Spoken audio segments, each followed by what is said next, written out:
all morning. The Fox 61 Morning News starts now. Right now at 4 o'clock, health officials and local leaders scrambling to decode the new Omicron COVID variant. As expected, it has now been found in the U.S. Plus, the state is now accepting applications for paid family and medical leave. We'll tell you how it's being paid for and how many companies are participating. And the Supreme Court hearing arguments on a Mississippi law that could affect women across the country. And good morning to you on this Friday Eve. Thank you for choosing the Fox 61 Morning News. I'm Symphony Privet. And I'm Tim Lammers. Good morning. As always, we want to get your day started with a check on the forecast.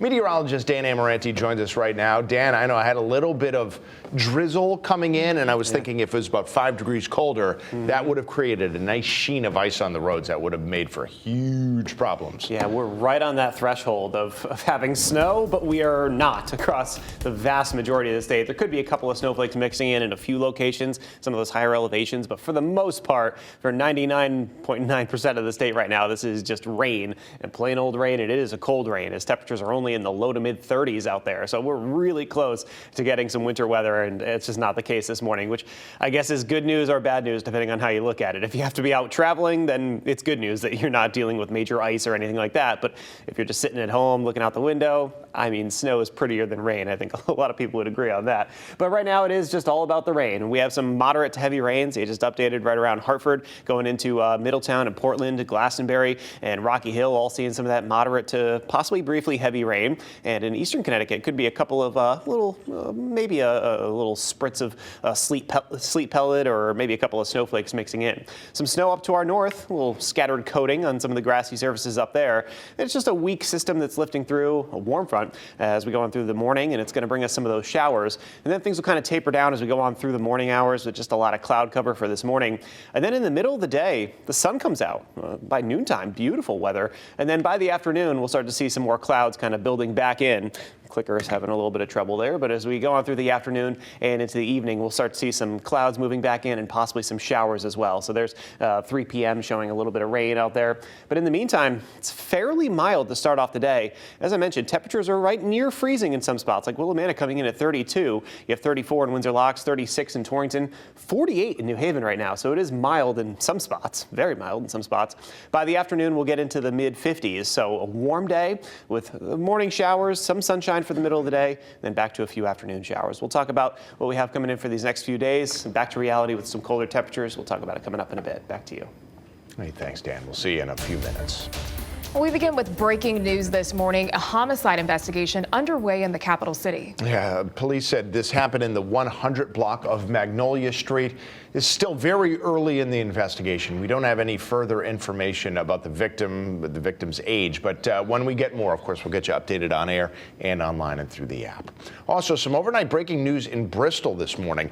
The city's former mayor is back home and is safe after being reported missing for a while. A silver alert did go out for 85-year-old William Stortz a little after 7 o'clock last night. Yeah, police say he left for an appointment, but then he went missing after that. Shortly after midnight, they canceled the silver alert. As experts learn more about the Omicron variant, people are calling for COVID vaccines to be made available globally to hopefully stop future variants from forming. Yeah, Fox 61's Gabby Molina has more now from a vigil there that they had in New Haven to remember all of those people who have died during the pandemic, well over 8,000 in Connecticut alone. People who gather to remember the lives lost to COVID-19 say that the presence of the Omicron variant in the U.S. shows just how important it is to make vaccines accessible all over the world.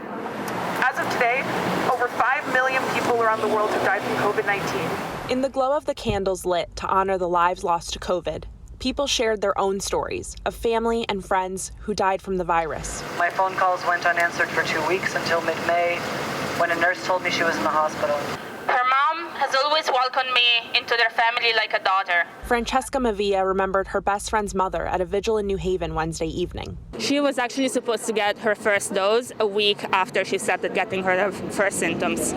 So it was very unfortunate. Living in Morocco, the vaccine rollout was slower and less accessible than in Italy, where Mavia's own mother contracted COVID the same month. She was vaccinated and recovered quickly. And this exemplifies the kind of gap that we see and the inequalities between the global south and the global north in terms of COVID vaccine equity. She's among those calling on the World Trade Organization to waive intellectual property protections for COVID-19 vaccines to make them more accessible to other countries, which would temporarily suspend restrictions on vaccine patents and vaccine technologies and make them widely accessible. It's essential. A global vaccination is like the path forward to ending the pandemic. The discovery of the Omicron variant proving that there's more work to do.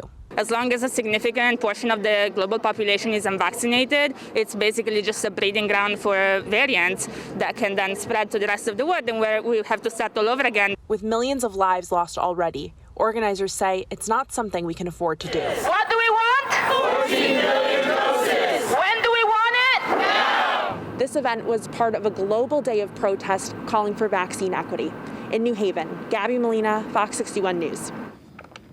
Gabby, thank you. So public health officials did confirm the United States' first confirmed case of the Omicron variant. It was detected in California. Now, this pushed the White House to plan for new COVID testing requirements for inbound travelers. The CDC says it plans to require international travelers who are coming into the country to be tested for COVID within 24 hours of leaving for the U.S. Those travelers may also have to get another test after they get here, regardless of their vaccination status. As we learn more information, we're going to continue to assess what additional steps should be taken. We think vaccines will still protect against severe disease as they have against the other variants. And drug makers here in the United States are doubling down on their efforts to protect people against the virus. Pfizer submitted a request to the FDA to authorize its COVID booster for 16 and 17-year-olds. Federal regulators are also considering authorizing both Pfizer and Merck's antiviral pills to treat COVID after infection. Today, President Biden will announce plans to enhance the country's fight against COVID as a whole. Well, let's take a look at the latest COVID-19 numbers here in Connecticut. Since Tuesday, the positivity rate stands at 5.37% after 1,093 out of nearly 2,100 tests came back positive. There are 20 more people in the hospital getting treatment for COVID-19.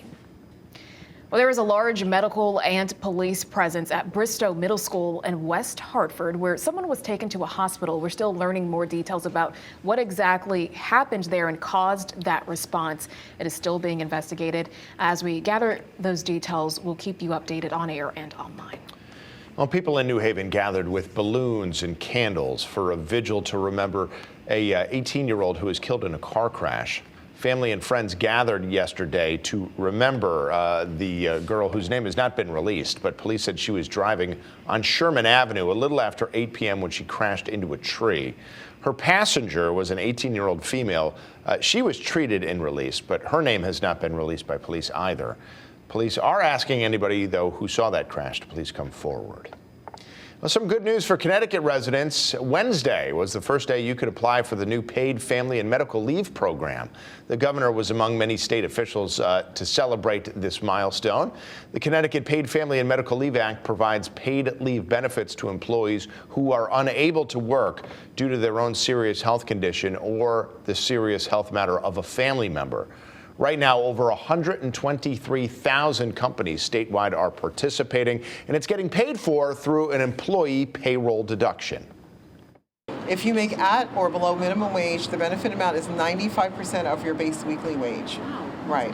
If you make more than that, it's a much more complex formula that we really don't have time for today. But the maximum that you can get is 60%, 60 times the prevailing minimum wage. So right now that would be $780 a week.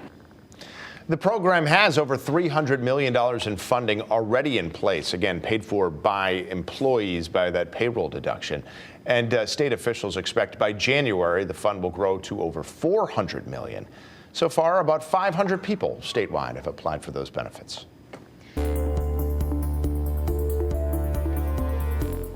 Well, sports betting has really taken off in Connecticut. Here's a look at how we've fared so far. Well, the governor's office announced the state has collected about $1.7 million. That was just during the first month of legalized online gaming and sports wagering. Over $500,000 were collected from sports betting and $1.2 million from online casino gaming. Well, some good news here. All of that money will be deposited into the state's general fund. All right, coming up on the Fox 61 Morning News, abortion rights could be changing soon in many states nationwide. Really, this is a story the entire country is watching. We'll tell you why some people say it could lead to just calling it all a political stunt, though, on the part of SCOTUS. And Eversource customers getting heated over their upcoming increase in their electric bills next year. We'll tell you why we're seeing a spike and how the increase could affect your bill in the coming days.